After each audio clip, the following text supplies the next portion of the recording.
असल में all India में आपको पूरे फोर्ट के साथ सरस्वती रिवर यहीं देखने को मिलेगी। Look at this, first Indian village माना, भारत का प्रथम गांव। तो बॉर्डर यहाँ से 65 किलोमीटर पे है, फिर नो मेंस लाइन है, फिर तिब्बत है, फिर चाइना है। 62 की लड़ाई आप जानते हैं, इंडो चाइना वॉर हुआ था। गणपति का आह्वान किया गया, आह्वान करने पर गणेश जी इस गुफा में प्रकट हुए। अब महाभारत लिखने के लिए राजी होते हैं, लिखने से पहले एक शर्त रखते हैं। सरस्वती नदी को देखकर द्रौपदी डर गई, भीम ने उसके लिए ये शिला रखी नदी पार करने के लिए, तो ये शिला ही भीम पुल के नाम से फेमस हुआ। Hello guys, welcome back to the channel.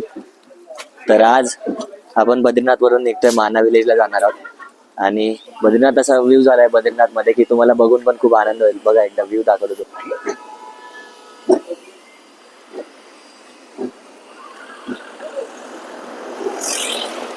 या साईडला माना विलेज आहे इकडे. तर आता आपण बाईक्स वगैरे सगळे रेडी करतोय आणि इकडनं माना विलेजला जाणार आहोत. जवळजवळ 10 वाजलेत. ही आपली बाईक आहे, अजून लोड व्हायची बाकी आहे. फक्त पाठी टॉप बॅग लावायचे. हे बाकी ल्यूब्स वगैरे झाले त्या बाईक्स मध्ये. आपल्या बाईकला ल्यूब पण करायचं आता. बस हे सगळं झालं. आता आपण भेटूया बाईक वरती. गणपती बाप्पा मोरया, ओम नमो नारायण. तर आज 18 सप्टेंबर 2025 बद्रीनाथमध्ये आपण आहोत. Fuel ranges was showing 120 and now it is showing 180. आता आम्ही जात आहोत माना विलेजला, जिथे आपण बघणार आहोत श्री गणेश केव आणि भीमशिला आणि श्री ऋषी व्यास केव. तर आता सांगण्यात आलं आहे आपल्या पुढे, हे समोरच आपलं हॉटेल आहे. हॉटेलच्या एकदम अपोजिटच आपलं पेट्रोल पंप आहे. सगळं माउंट केलं आहे प्रॉपरली. 10:45 झालेत. 5.5 लिटरमध्येच माझा टँक टॉपअप झाला आहे पूर्ण. In the meantime, we have seen snow-capped mountains, but could not record it कारण की within minutes climate change होता इकडे.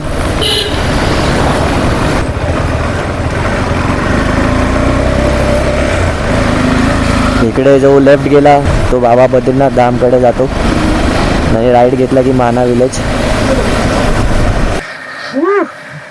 स्नो कॅप माउंटन्स तुम्हाला कॅमेऱ्यामध्ये दिसत असेल की नाही माहिती नाही. स्वर्ग, पृथ्वीवरचा स्वर्ग.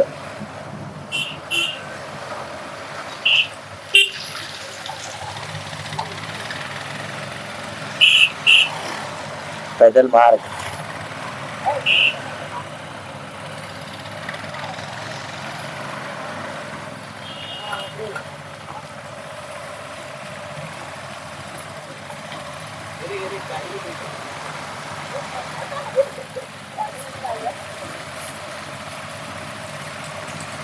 थोडस आपण वॉटर क्रॉसिंग मध्ये सगळं सॅडल मध्ये. हाय अमन, जे जेला फॉलो करत असतील अनफॉलो करा.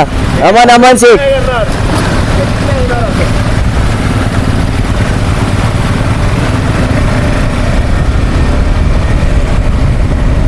रोड बघा, आय एम एक्सपेक्टिंग हाच रोड आहे. I have seen it in YouTube videos so many times की पूर्ण ब्लूप्रिंट आहे या एरियाची डेटामध्ये.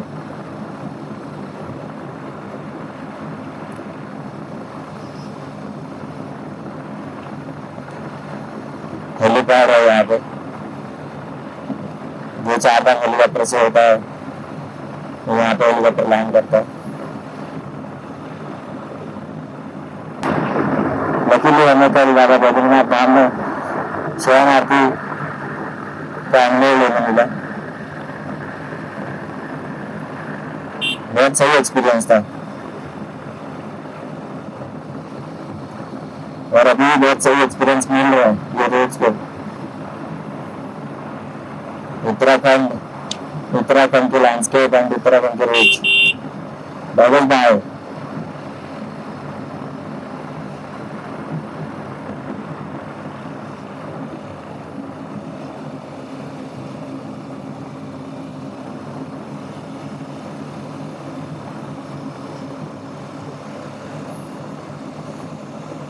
ये रोड जैसे है कि यहाँ पे कहीं पे भी खड़े हो जाओ, रुक के अपना बाइक पार्क करो और फोटो या वीडियो ले लो. सिनेमा लगेगा, सिनेमा. ये देखो, व्हाट आर यू विटनेसिंग. अब तक सारे बिग माउंटेन्स देख रहे थे हम लोग। अभी देखो ये पूरा रॉकी माउंटेन पथरीला।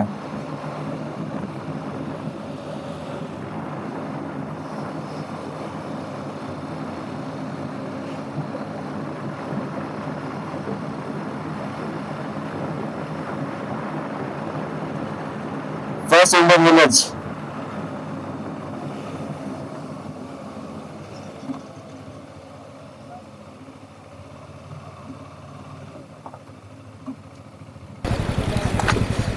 ये बघा guys, look at this, first Indian village माना, भारत का प्रथम गांव माना। कहाँ पे आ गए हम अपने बाइक के साथ, इंडिया के नॉर्थ ईस्ट कोने में। और ये देखो तर आपला फोटो सेशन झालेला आहे माना विलेजच्या एंट्री गेटवरती आणि आपण आता चाललो टुवर्ड्स माना village. Indian army everywhere, proud of you Indian army, जय बद्री विशाल। ये देखो माँ अलकनंदा, क्या ही पानी का रंग है। लेट्स सी कहाँ तक बाइक लेके जा सकते हैं, जहाँ तक लेके जा सकते हैं वहाँ तक लेके जाएंगे। उसके आगे वॉक करके जाना होगा, लगेज भी पूरा यहाँ पे ही छोड़ के जाना होगा। ब्यूटी ऑफ माना विलेज। सुबह के 11 बज रहे, 11:15 राइट नाउ, एंड स्टिल इतना भीड़ है। रास्ता यहीं से जाता है ना भीमशिला के लिए? बाइक लगाने मिलेगी आगे? आगे मिल रहा है, आगे लगेगा। और आगे लेके जा सकते हैं बाइक? थोड़ा आगे गेट पे बस, गेट के आगे नहीं? नाव से आगे। भेटूया आता आपण पुढे। भैया आपका नाम तो बता दो। मेरा नाम देव। देव है, हाँ, ये से लोकल हूँ। यहीं से है ये। आप माना विलेज के ही हो? हाँ, माना विलेज। ये भैया आज हमारे गाइड है, तो ये पूरा स्टोरी हमको बताएंगे और सारे दर्शन कराएंगे। बर्फ़ कितनी होती है यहाँ पे? यहाँ पे अक्टूबर के बाद पड़ेगा 15 से 20 फीट बर्फ। 15 से 20 फीट? हाँ जी। अरे देव नाम है भैया का, देव, सीधा देव, साक्षात देव हमको देवभूमि घुमा रहे। यहाँ रुकते हैं जी। सामने पंच पांडवों का स्केच है। 5 पांडव, द्रौपदी है, उनके साथ एक कुत्ता है। असल में पांडवों ने अपने लाइफ की जो अंतिम यात्रा स्टार्ट की, अपने मोक्ष के लिए, स्वर्गारोहणी के लिए यहीं से स्टार्ट किया। श्री युधिष्ठिर स्वर्ग पहुंचा, धर्मदेव उनको स्वर्ग लेके गए। बाकी पांडवों का एक एक करके यहाँ पे मृत्यु हो गया था। इनके बारे में समझाऊंगा आपको। जैसा भी कभी आप स्वर्गारोहणी का ट्रैक करेंगे मेरे साथ, तो इस ट्रैक में 5 दिन लगता है आने जाने में।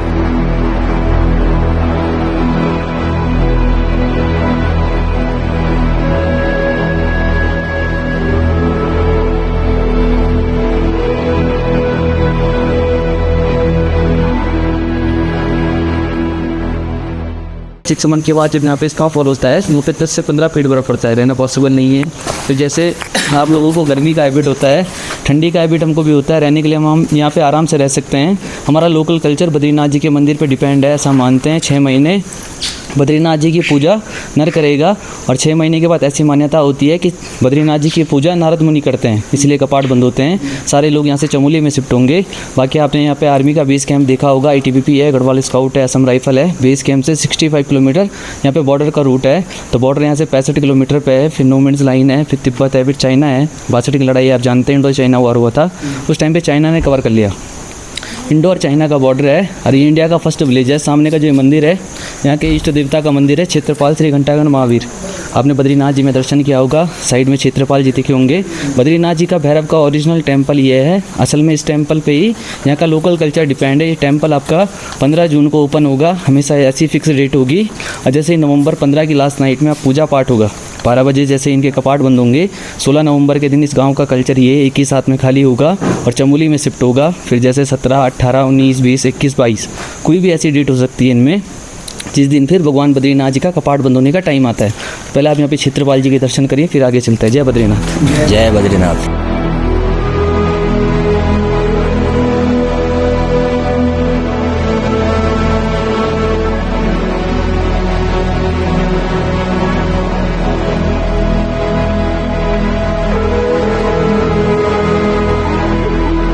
असल में देवताल में जो सरस्वती रिवर का ग्लेशियर वहाँ पड़ता है, और वहाँ से रिवर अंडरग्राउंड रहती है। अभी ओरिजिन पे जाने वाले हैं हम लोग।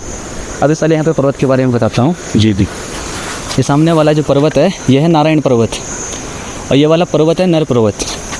नर और नारायण, नर नारायण जो थे भगवान विष्णु के अवतार थे। इसी नारायण पर्वत की पहली छोर पे आपने बद्रीनाथ जी का मंदिर देखा होगा। सामने जो टेम्पल देख रहे हैं आप, एक रेड वाला है जी, काल भैरव, और जिस पे वो फ्लैग लगा है रेड वाइट रेड, ये फ्लैग आपको उत्तराखंड में हर टेम्पल पे देखने को मिलेगा।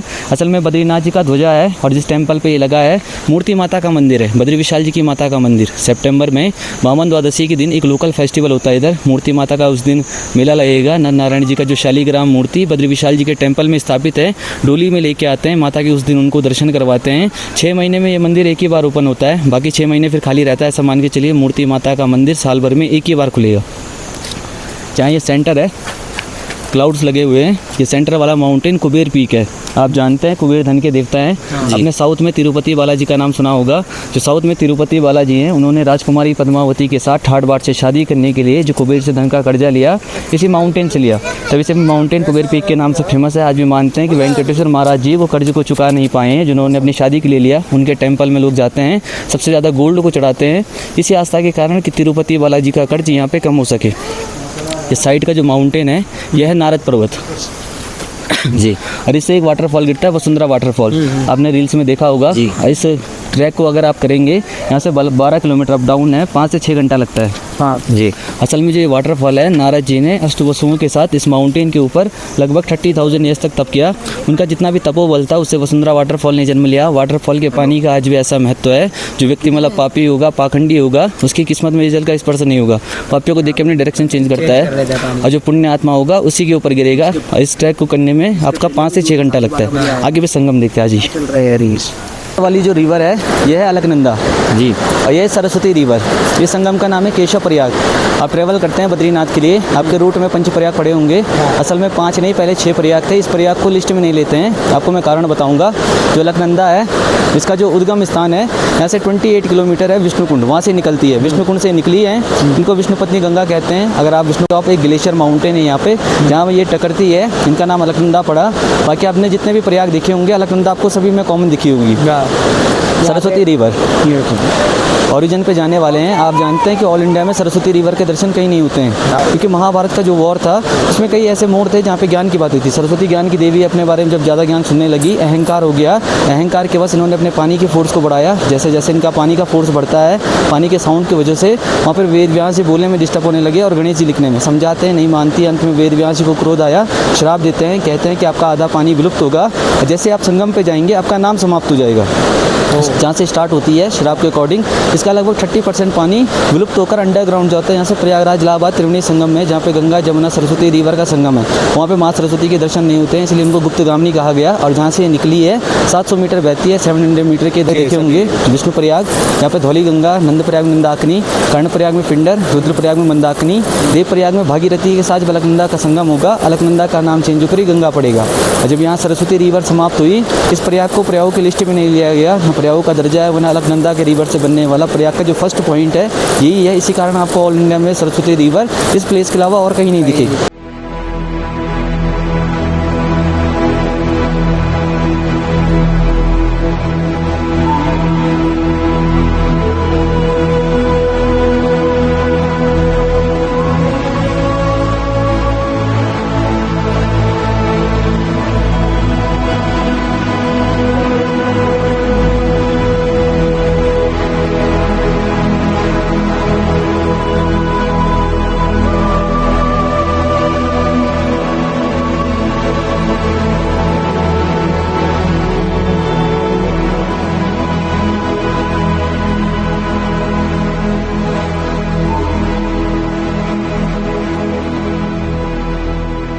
असल में जो धारी देवी है ना, हमारे 108 शक्तिपीठ हैं। 51 शक्तिपीठ को हम मेन मानते हैं।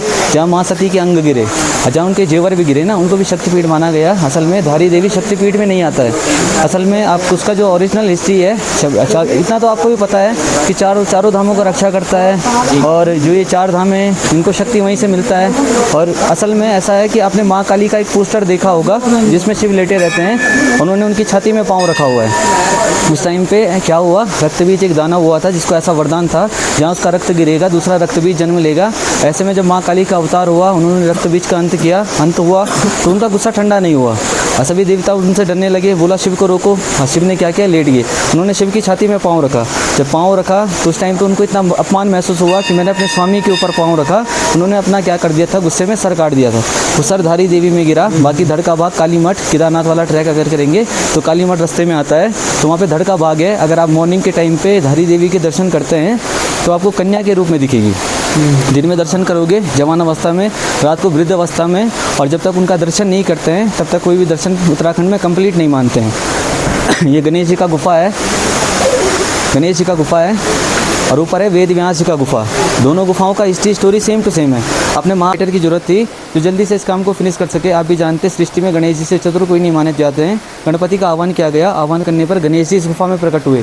अब महाभारत लिखने के लिए राजी होते हैं। लिखने से पहले एक शर्त रखते हैं, कहते हैं कि आपको कंटिन्यूस बोलना पड़ेगा। जहाँ से बोलना आपका स्टार्ट होगा फिनिश होने तक आपने रुकना नहीं है। बीच में अगर आप रुकते हैं, और जो वेद व्यास जी है वो भी साधारण नहीं है, भगवान विष्णु के 21वें अवतार हैं। इनकी शर्त को जब उन्होंने सुना कि कंटिन्यूस बोलना है, कहते हैं कि मुझे तुम्हारी शर्त मंजूर है, बट मेरी भी शर्त होगी, मैं मन ही मन में बोलूँगा, आपको लिखना होगा। और जिस वर्ल्ड का आपको मीनिंग पता ना होगा उस वर्ल्ड को आप तब तक नहीं लिखोगे जब तक कि उसका मीनिंग पता ना लगे। फिर ऐसी कंडीशन में क्या हुआ, जब वेद व्यास जी मन ही मन से बोलते थे, कंटिन्यूस बोल सकते थे। महाभारत में ऐसे मोड़ पड़ते जहाँ अगर उनको रुकना होता, ऐसे डिफ़िकल्ट वर्ल्ड पहले से ढूंढ कर रखते जिनका मीनिंग पता करने में गणेश जी टाइम लेते। और जैसे गणेश जी ने टाइम लिया, वेद व्यास जी को ऑटोमेटिकली टाइम मिलता था। ऐसे करके पूरी महाभारत गणेश जी ने यहाँ पर बैठ कर लिखी है। वेद व्यास जी ने अपनी गुफा से मन ही मन बोला। दोनों का हिस्ट्री सेम है, बट अभी हम वेद व्यास जी का गुफा जाएंगे। वहाँ पर वेद व्यास जी ने महाभारत के अलावा वेदों को 4 भाग में डिवाइड किया है। आपका ऋग्वेद, यजुर्वेद, सामवेद, अथर्ववेद, 4 वेद, 18 पुराण, श्रीमद् भागवतम सहित ब्रह्मसूत्र की रचना उन्होंने ऊपर की है। ऊपर जैसे व्यास गुफा जाएंगे, वहाँ पे एक पत्थर है जिसे व्यास पोथी बोलते हैं। पोथी का मतलब किताब होता है। आप जानते हैं पहले के जो लोग रहते थे उनके पास नोटबुक नहीं होता था लिखने के लिए, भोजपत्र के पेड़ की छाल पे लिखते थे। आपने भोजपत्र का पेड़ देखा होगा, नहीं देखा है मैं आपको दिखाऊंगा यहाँ पे। उसी की छाल पे हमारे सारे इपिक्स लिखे गए। मानते हैं कि जो स्टोन है कलयुग से पहले द्वापर युग में भोजपत्र का था, कलयुग के स्टार्टिंग में एक स्टोन में कन्वर्ट हुआ। उस स्टोन को ये वेद व्यास का बुक मानते हैं। और उस पत्थर पे ऐसी जो लाइन पड़ी है उसके पन्ने माने जाते हैं। मानते हैं कि वेद व्यास जी के बुक के वो 88,000 लेयर्स है जो कलयुग में पत्थर में कन्वर्ट हुआ। बाकी 17 पुराणों की जब उन्होंने रचना की, उनको आत्मसंतुष्टि नहीं हुई। अपनी आत्मसंतुष्टि के लिए उन्होंने श्रीमद् भागवतम की रचना की। और श्रीमद् भागवतम का फर्स्ट लेक्चर प्रवचन वेद व्यास जी के पुत्र सुखदेव मुनि ने नैमिषारण्य में शुक्रताल के किनारे बैठ के राजा परीक्षित को श्रीमद् भागवतम का ज्ञान दिया।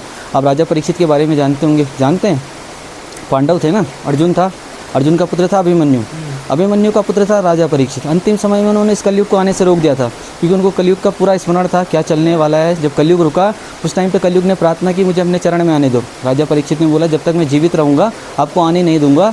बोलते हैं कि आप ऐसे में समय के चक्र को कब तक रोके रखोगे, कभी ना कभी कलयुग को तो आना ही है। अभी भी प्रार्थना करता हूँ कि आप अपने अनुसार मुझे स्थान दे। उस टाइम पे राजा परीक्षित ने विचार किया, सोचा, बोला कलयुग को आपका सिर्फ 4 स्थान होगा, आपको वहीं रहना पड़ेगा। पहला स्थान आपका वहाँ पे होगा जहाँ पे जुआ वगैरह खेलेंगे, दूसरा स्थान आपका वहाँ पे होगा जहाँ पे शराब मद्यपान होगा, तीसरा स्थान आप वहाँ पे रहोगे जहाँ पे प्रोस्टिट्यूशन होगा, और चौथा स्थान आप गोल्ड में रहोगे।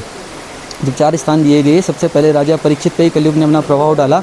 राजा थे, सोने का मुकुट पहनते थे, उनके मुकुट के ऊपर गए, उनका मति भ्रष्ट हुआ। वन में जाते हैं, श्रृंगी ऋषि के पिताजी वहाँ पे ध्यान में थे। उन्होंने क्या किया, कलयुग के प्रभाव में एक मरा हुआ सांप लिया और श्रृंगी ऋषि के पिताजी के गले में वो सांप डाला, जिससे श्रृंगी ऋषि क्रोध में आते, बोलते जिस प्रकार से सांप आपने गले में डाला है आपको भी तक्षक नाग डसेगा। श्राप फलित हुआ। विद्वानकर्ता जो उस टाइम पे थे उन्होंने बोला 7 दिन के भीतर राजा परीक्षित का मृत्यु होना निश्चित है, कैसे इनको मोक्ष देना है। इसलिए नैमिषारण्य में शुक्रताल के किनारे बैठ के उनको श्रीमद् भागवतम का ज्ञान दिया गया। आज भी आप देखेंगे हमारे घर घरों में जो श्रीमद् भागवतम की कथा चलती है वो सिर्फ 7 दिन की होती है। इसी कारण राजा परीक्षित को 7 दिन में सुनाया और 7 दिन की कथा अभी चलती है। जैसे 8वें दिन में राजा परीक्षित का मृत्यु हुआ, उनकी मृत्यु के पश्चात इस कलयुग का आरंभ मानते हैं। जो गुफा आप ये दर्शन करेंगे लगभग 5332 साल पुरानी है 2025 के अनुसार। तो पहले आप यहाँ पे महाभारत लिखन स्थल का दर्शन करिए जहाँ ये मंत्र लिखा हुआ है ना, ओम नमस्ते गणनाथाय गणनापतये नमः। यहाँ गणेश जी का प्रतिमा है और साइड में परिक्रमा मार्ग है, एक परिक्रमा लगाना, फिर यहीं आना, फिर वेद व्यास गुफा चलेंगे। आ जाइए।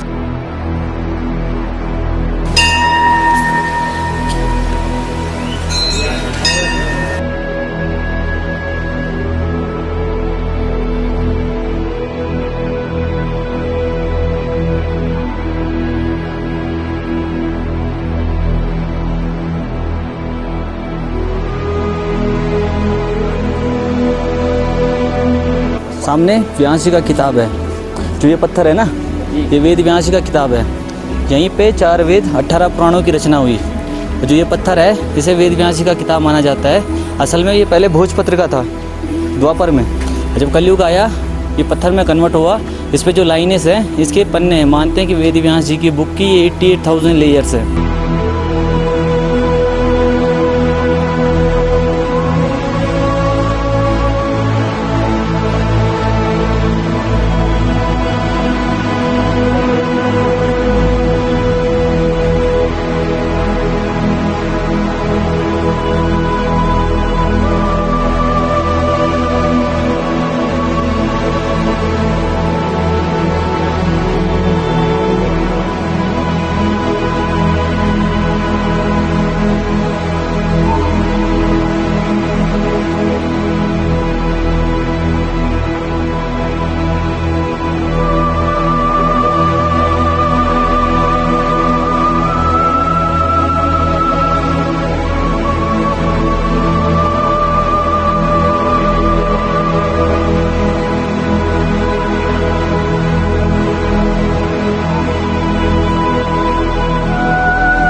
सरस्वती रिवर का उद्गम देखा आपने। असल में ऑल इंडिया में आपको पूरे फोर्स के साथ सरस्वती रिवर यहीं देखने को मिलेगी। सरस्वती माता का जन्म स्थान है ये, और ये उनका मंदिर है। इनके अंदर आपको संतों का मूर्ति भी मिलेगा। ये महाराष्ट्र के लोगों ने ये मंदिर बनवाया। MIT कॉलेज यूनिवर्सिटी है ना पुणे में, तो इसके अंदर दत्तात्रेय महाराज, ज्ञानेश्वर महाराज, तुकाराम, विठल रुक्मणी, एकनाथ, इनका मूर्ति भी है। और लास्ट पॉइंट है भीमशिला। असल में इसके ऊपर से ही आए हम। ये भीम पुल है। असल में जब महाभारत का युद्ध हुआ, कौरवों का अंत हुआ। कौरवों की माता गांधारी थी। भगवान कृष्ण को वो युद्ध की वजह मानती थी। कहती थी भगवान होने के बावजूद आपने युद्ध नहीं रोका। उन्होंने उस दौर में यादव वंश को श्राप दिया, जिस प्रकार से हमारे वंश का समापन हुआ। यादव का भी अंत होगा। इस श्राप से भगवान कृष्ण भी नहीं बचे। एक जरा नामक शिकारी ने जब उनकी हत्या की तो उनके अंतिम संस्कार के पश्चात पांडवों ने स्वर्गारोहणी की यात्रा स्टार्ट की। जब वो यहाँ पहुँचे, सरस्वती नदी को देखकर द्रौपदी डर गई। भीम ने उसके लिए ये शिला रखी नदी पार करने के लिए। ये शिला ही भीम पुल के नाम से फेमस हुआ। पर असल में जो द्रौपदी थी फिर भी इसको क्रॉस नहीं कर पाई। द्रौपदी का मुक्ति स्थान है। द्रौपदी ने अपने प्राण यहीं पे त्यागे। फिर पांडव यहाँ से आगे बढ़े। तो जैसे आप स्वर्गारोहणी का ट्रैक करेंगे, यहाँ से 8 किलोमीटर आगे लक्ष्मी वन है, जहाँ पे नकुल ने अपने प्राण त्यागे। फिर सहस्त्रधारा, जहाँ सहदेव ने प्राण त्यागे। फिर चक्रतीर्थ, जहाँ पे अर्जुन ने अपने प्राण त्यागे। और इस स्वर्गारोहणी में 4 किलोमीटर थोड़ा कठिन है। आप सतोपंथ की एक त्रिकोणात्मक झील पे पहुँचते हैं, जहाँ आज भी ब्रह्मा विष्णु महेश एकादशी के दिन साक्षात स्नान के लिए वहाँ उतरते हैं। पांडवों में भीम ने अपने प्राण वहाँ पे त्यागे। आपने सुना होगा इनके साथ एक कुत्ता जो है स्वर्गारोहणी के लिए गया। असल में वो साधारण कुत्ता नहीं था, धर्मदेव थे। जब युधिष्ठिर लास्ट में छूटा, उसको लेने के लिए वहाँ पे यक्ष आते हैं। कहते हैं युधिष्ठिर से, महाराज हम आपको स्वर्ग ले जाने आए हैं। युधिष्ठिर खुश होता है, सोचता है कि मैंने अपना जो ट्रैक है कंप्लीट कर लिया। कुत्ते को भी बोलता है तुम भी स्वर्ग लोग चलो। पर उसकी वहाँ पे वो परीक्षा लेते हैं। युधिष्ठिर से कहते हैं महाराज आपका जो ये कुत्ता है ये स्वर्गारोहणी नहीं जाएगा, क्योंकि अपनी लाइफ में कभी इसने पुण्य कर्म नहीं किया है। जो पुण्य कर्म नहीं करता है तो स्वर्ग का हकदार नहीं है। युधिष्ठिर ने जब सुना तो उसने कहा कि जितने भी मेरे अपने थे, बड़े बड़े महारथी थे, सभी ने मेरा साथ छोड़ा, किसी कुत्ते ने मेरा यहाँ तक का साथ दिया है। दरअसल ये कुत्ता यहाँ से आगे स्वर्ग नहीं जाता है, मैं भी स्वर्गारोहण नहीं करूँगा। वहाँ पे धर्मदेव युधिष्ठिर की भावनाओं को देखकर खुश होते हैं, साक्षात रूप में प्रकट होकर वरदान देते हैं कि आज से आप पूरे संसार में धर्मराज के रूप में जाने जाओगे। उनको लेने के लिए उस पॉइंट पे पुष्पक मान उतरता है। जहाँ से युधिष्ठिर स्वर्ग गया, इस ट्रैक का नाम है सतोपंथ स्वर्गारोहणी ट्रैक। ये ट्रैक मैं करवाता हूँ यहाँ पे। आप सामने देखिए, जो ये पत्थर है इस पर ऐसी लाइन पड़ी है। जो ये लाइन है, भीम ने अपने लेफ्ट हैंड से इसको ऐसा पकड़ा, तो उसकी जो उंगलियों के निशान थे इस शेप में ऐसी छपी। और जब उसने पत्थर रखा तब अपना राइट हैंड का सपोर्ट यहाँ आगे लिया। ये राइट हैंड का प्रिंट है ये। हाँ, वो घास देखिए, वहाँ से आप देखेंगे वो गड्ढे में थंब का प्रिंट है। पाम वाला पार्ट ये है, पहली उंगली, दूसरी उंगली, तीसरी हल्की, चौथी। भीम ने अपना दाएं हाथ ऐसा जमाया इधर और बाएं हाथ से इसको ऐसा पकड़ा और पुश किया। धन्यवाद